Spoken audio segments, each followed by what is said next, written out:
Assalamualaikum warahmatullahi wabarakatuh. Alhamdulillahirabbil alamin. Sallallahu alaihi wasallam ya Rasulullah. Fi kulli amhatin wa nafasin ada Ramadhan. Insya-Allah tuan-tuan pada 6 bulan 12. Lama kita dapat rawatan kita. Jadi ni ustaz nak kongsi pada tuan semua. Okey.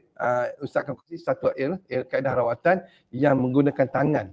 Yang kita ustaz panggil tangan asma karamah. Sama asma karamah ni yang mana tuan-tuan semua, okey, tuan-tuan akan gunakan tangan tuan semua untuk buat rawatan. Tuan-tuan boleh kalau tuan-tuan dia mana panggil mudah je. Orang panggil miracle touch.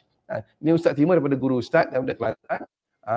Dia bagi amalan pada mula-mula ustaz belajar buat rawatan dulu tuan-tuan semua. Jadi dengan kaedah ni lah ustaz dapat kita sentuh orang, kita dapat sentuh. Dan kalau kita pakai keras, kita scan, kita tak scan kita tu kita dapat rasa di tapak tangan kita dapat rasa. Jadi kalau orang sakit pun kita kalau ada gangguan apa semua, kita tangan kita insya-Allah kita dapat mudah rasa.